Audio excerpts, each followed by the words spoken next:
हरिओम। आप सभी को जय श्री श्याम। दर्शकों, आज की वीडियो में जानेंगे कि किस प्रकार से व्यक्ति को अच्छा ज्ञान प्राप्त होता है। क्योंकि कई बार व्यक्ति पढ़ लिख कर भी अभिमानी बन जाता है और वो बड़ी बड़ी बातें करने लग जाता है। वो हर जगह अपना ज्ञान दिखाने की कोशिश करता है। तो यदि ऐसा होता है तो उसको अच्छा ज्ञान नहीं माना जाता। क्योंकि ज्ञानी पुरुष और विद्वान तो जब उनसे हम कोई प्रश्न करते हैं या पूछते हैं तभी उसका उत्तर देते हैं। उनके सामने हम जब तक उस प्रश्न का सवाल नहीं पूछते तब तक वो हमें नहीं बताते। इसलिए आज एक छोटा सा दृष्टांत लेकर आए हैं। उससे आप जान सकते हैं कि व्यक्ति का ज्ञान क्या है, सच्चा अध्ययन क्या है।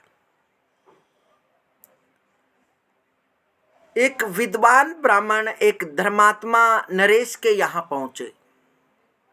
उनका सत्कार हुआ।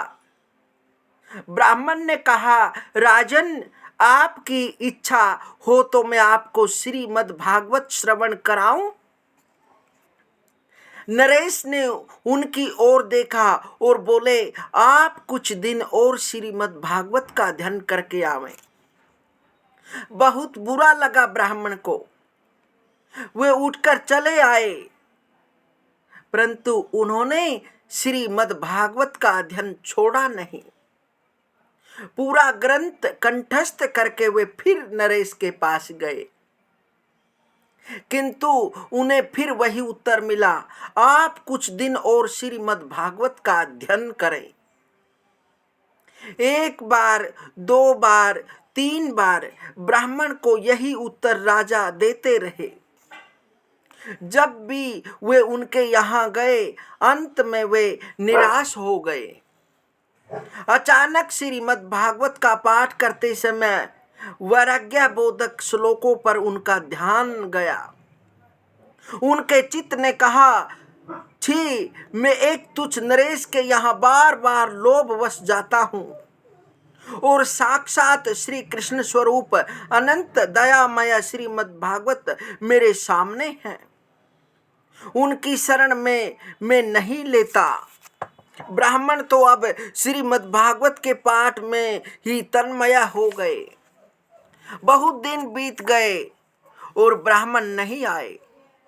तब राजा ने उन्हें बुलाने को दूत भेजा, किंतु अब निष्प्रय ब्राह्मण उनके यहाँ क्यों जाने लगे थे। अंत में राजा स्वयं उनकी झोपड़ी में पधारे। उन्होंने कहा, ब्राह्मण, आप मुझे क्षमा करें। श्रीमद् भागवत का ठीक अध्ययन आपने अब किया है। वैराग्य और भगवत भक्ति नहीं आई तो भागवत पढ़ने से लाभ क्या। आप पाठ करें। अब यही आपके चरणों में बैठकर मैं आपके श्रीमुख से श्रीमद् भागवत श्रवण करूंगा। इसलिए दर्शकों, इस दृष्टांत से यही पता लगता है कि जब व्यक्ति के अंदर ज्ञान उत्पन्न हो जाता है, उसको ज्ञान के असली तत्व का पता लग जाता है, तो वह दूसरे को सुनाने के लिए नहीं जाता।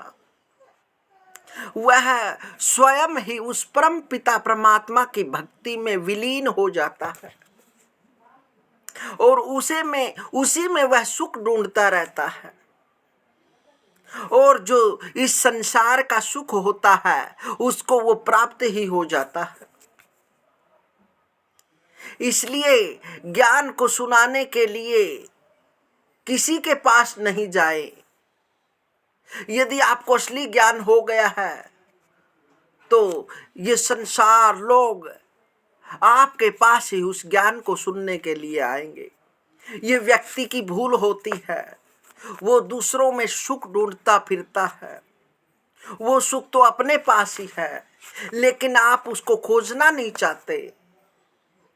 और जब आप खोजने के लिए बैठ जाएंगे और वेदों और शास्त्रों का अध्ययन करेंगे और गहराई से उन श्लोकों के अर्थों को जानेंगे, तभी आपको अच्छे ज्ञान की प्राप्ति होगी, तभी आपको वैराग्य होगा, तभी आपको ज्ञान होगा, तभी आपको ब्रह्म ज्ञान होगा। अन्यथा आपको ज्ञान नहीं हो सकता। ठीक है, आप मंत्र याद कर सकते हैं, लेकिन उस ज्ञान को प्राप्त नहीं कर सकते जो अमृत उन श्लोकों के अंदर है, उस भक्ति के अंदर है, उसका रसपान आप नहीं कर सकते। इसलिए प्रत्येक श्लोक के अर्थ को जानें और फिर समझें कि ज्ञान क्या होता, फिर आपको पता लगता है कि ज्ञान कहाँ पर है। मिलते हैं दर्शकों अगली वीडियो में, तब तक हरिओम।